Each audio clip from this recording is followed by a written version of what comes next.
Hello दोस्तों, स्वागत है आपका अपने YouTube channel hi fi study में। दोस्तों, आज का हमारा एक छोटा सा टॉपिक है कोऑर्डिनेट ज्योमेट्री, हिंदी में कहें तो नियामक ज्यामिति। इससे अक्सर एक क्वेश्चन पूछ लिया जाता है। तो चलिए कुछ बेसिक बातों के साथ, क्वेश्चंस के साथ साथ हम इस टॉपिक को डील करेंगे। पहला क्या टॉपिक हमारा पढ़ना है? पहला पढ़ना है क्वाड्रेंट्स, जिसको हिंदी में बोलते हैं पाद। इससे एक क्वेश्चन कभी कभी अक्सर बन जाता है, तो थोड़ा समझ लेते हैं कि क्वाड्रेंट्स क्या होता है। जैसे हम लोग बचपन में ग्राफ बनाया करते थे, ग्राफ खींचते थे, तो एक इस तरह का लाइन खींच देते थे, एक इस तरह का लाइन खींच देते थे। इसमें क्या होता था, ई वाला लाइन को जो बोलते थे एक्स एक्सिस और ई वाला लाइन को बोलते थे वाई एक्सिस। तो इसमें क्या होता है कि इधर होता है एक्स और इधर हो जाता है एक्स डैश। क्यों होता है डैश? इधर होता है वाई और नीचे में होता है वाई डैश। मतलब इधर एक्स लगा हुआ है, इधर एक्स डैश लगा हुआ है। मतलब इस लाइन पर जो भी आएगा ना वैल्यू, सब नेगेटिव वाला वैल्यू आएगा। ई लाइन मतलब इधर बढ़ेंगे तो सब पॉजिटिव वाला वैल्यू आएगा, इधर नेगेटिव वाला वैल्यू, इसलिए इसको एक्स डैश से डिनोट करते हैं। ऊपर वाला सब पॉजिटिव वैल्यू होता है तो वाई, या नीचे में जैसे जाते हैं सब नेगेटिव होता है, मतलब वाई डैश होता है। अब इसमें जो है ये लाइन खींच देने से, देखिए ये लाइन और ये लाइन मतलब एक्स एक्सिस और वाई एक्सिस एक दूसरे को कट करता है, तो चार गो भाग बनता है। चार गो भाग बना, एक भाग, दो भाग, तीन भाग और चार भाग। चार गो भाग बनता है, इसलिए एक्स एक्सिस और वाई एक्सिस से चार गो क्वाड्रेंट्स बनता है। चार गो क्वाड्रेंट्स में पहला क्वाड्रेंट्स यहाँ लिखा हुआ है, दूसरा ये बनता है, तीसरा ये बनता है, चौथा ये बनता है। अब इसमें से क्वेश्चन बनता कैसे है सो देखिए। जैसे वैल्यू आपको दे देगा यहाँ एग्जांपल में, समझिए -3 और 16 ये निर्देशांक है, कोऑर्डिनेट्स है। क्या होता है कोऑर्डिनेट्स अभी बताएंगे। किस पाद में है, मतलब किस क्वाड्रेंट्स में है। तो ये वो में माइनस लगा हुआ है, इसमें कुछ नहीं था, प्लस है ना। तो माइनस और प्लस वाला किस में होता है जरा वो खोजिए। तो माइनस यहाँ है पहले, आई है प्लस। अब ये पहला का जो वैल्यू है, ये माइनस जो 3 है ये एक्स का वैल्यू होता है, और ये जो प्लस 16 है ये वाई का वैल्यू होता है। मतलब आपको ये 5 और 9 दिया हुआ है, कोई भी निर्देशांक दिया हुआ रहता है तो पहला का वैल्यू एक्स का होता है और दूसरा का जो वैल्यू होता है वो वाई का होता है। इतना बात समझ गए। तो अब हम समझते हैं कि -3 और प्लस का 16 किस क्वाड्रेंट्स में है। तो देखिए पहला एक्स वाला वैल्यू माइनस का और दूसरा का वाई वाला वैल्यू प्लस का, तो माइनस और प्लस किस में है, सेकेंड क्वाड्रेंट में। तो इसका आंसर हमारा कौन सा हो जाएगा, सेकेंड क्वाड्रेंट्स। ठीक है, सेकेंड क्वाड्रेंट्स में हो जाएगा हमारा इसका आंसर। लेकिन समझ लेते हैं पूरा इसको अच्छी तरह से। समझते हैं कैसे, देखिए पहला क्वाड्रेंट्स में सब प्लस होता है, देख रहे हैं प्लस प्लस, एक्स भी प्लस वाई भी प्लस। पहला क्वाड्रेंट में एक्स भी प्लस वाई भी प्लस। दूसरा क्वाड्रेंट में एक्स माइनस और वाई प्लस। तीसरा क्वाड्रेंट्स में दोनों माइनस। चौथा क्वाड्रेंट्स में एक्स प्लस और वाई माइनस होता है। इस तरह से याद अगर आप नहीं रखना चाहते हैं तो पहला तीसरा मतलब क्रॉस में चल जाइए। पहला का प्लस प्लस, दोनों पहला का प्लस प्लस होता है और तीसरा का में दोनों माइनस होता है। पहला का में क्रॉस में अगर जाते हैं, क्रॉस में तो पहला दोनों प्लस और तीसरा दोनों माइनस। ठीक है, अब इधर क्रॉस में आ जाते हैं तो दूसरे का में माइनस प्लस और तीसरा चौथा का में क्या होता है, प्लस माइनस जस्ट उल्टा हो जाता है। पहला का जस्ट उल्टा तीसरा हो गया, दूसरा का जस्ट उल्टा चौथा हो गया। पहला में सब प्लस, तीसरा में सब माइनस, दूसरा में पहला माइनस दूसरा प्लस और चौथा में पहला प्लस दूसरा माइनस। इस तरह से आप याद रख सकते हैं। अब कैसनो वैल्यू देगा आप आसानी से बता दीजिएगा कि जो वैल्यू ये जो क्वाड्रेंट्स ये जो कोऑर्डिनेट्स दिया गया है वो किस क्वाड्रेंट में आपका हो जाएगा। जैसे एक एग्जांपल्स और नीचे में है 5 माइनस का 9। 5 माइनस का 9 बताना है आपको कि किस क्वाड्रेंट में हो जाएगा। तो ये पहला का प्लस में है और दूसरा का माइनस में है। तो देखिए प्लस और माइनस किस में चला जाता है, तो प्लस और माइनस हमारा फोर्थ क्वाड्रेंट में चला जाता है। और भी पूछ सकता था आपसे कि -7 और -6 ये किस में हो जाएगा।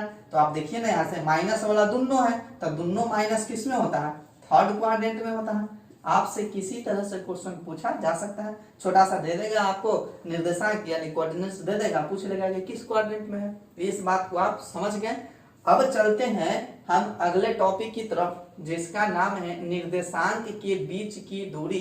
मतलब ये क्या, एक सीधा लाइन खींच दिया जाएगा, ए और बी एक लाइन खींच दिया गया है और यहाँ पर ये एक्स और वाई यानी x1 y1 यहाँ पर आपको वैल्यू दे दिया जाएगा।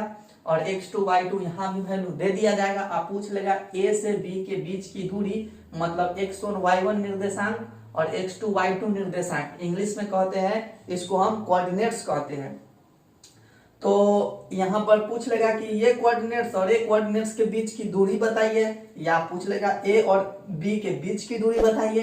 तो दूरी का फॉर्मूला हमारा एक आता है रूट अंदर x1 माइनस x2 का whole square plus y1 minus y2 का होल स्क्वायर। क्या होता है फॉर्मूला? x1 माइनस x2 का whole square plus y1 minus y2 का होल स्क्वायर। ये दूरी का फार्मूला हो गया, आपको याद रखना है। इसको याद क्या रखना है भाई, दो कोऑर्डिनेट्स देगा, यहाँ x1 माइनस x2 का होल स्क्वायर कर दीजिए, y1 माइनस y2 का होल स्क्वायर कर दीजिए। अब देखिए इसी से रिलेटेड एक पूछ लिया जाता है कभी कभी क्वेश्चन, ढाल, स्लोप दे देगा दो कोऑर्डिनेट्स, अब पूछ लेगा आपसे कि ये दोनों कोऑर्डिनेट्स का ढाल बताइए, मतलब स्लोप बताइए, इंग्लिश में स्लोप बताइए। क्या करते हैं, y1 माइनस y2 बटा का x1 minus x2, y1 minus y2 बटा का x1 माइनस x2 हो जाता है। जैसे एग्जांपल के थ्रू हम समझते हैं, यहाँ हमसे पूछा है कि 7 4 और 3 1, ये पहला कोऑर्डिनेट्स हो गया और ये दूसरा कोऑर्डिनेट्स हो गया, कोऑर्डिनेट निर्देशांक हो गया मतलब हिंदी में। तो 7 4 3 1 नियामक के बीच की दूरी बताना है और साथ ही साथ ढाल बताना है। तो सबसे पहले हम दूरी निकालते हैं। दूरी बराबर क्या फॉर्मूला होता है, रूट अंदर, दूरी बराबर फॉर्मूला लिख लेते हैं, रूट अंदर x1 माइनस x2 का क्या whole square plus y1 minus y2 का क्या होल स्क्वायर। अब x1 और x2 और y1 y2 क्या होता है इधर हम अभी बता के आ चुके हैं। मतलब ये जो पहला का वैल्यू है ये x होता है और ये दूसरा का वैल्यू y होता है। तो उसी प्रकार से इसमें भी ये पहला का वैल्यू x होता है, दूसरा का वैल्यू y होता है।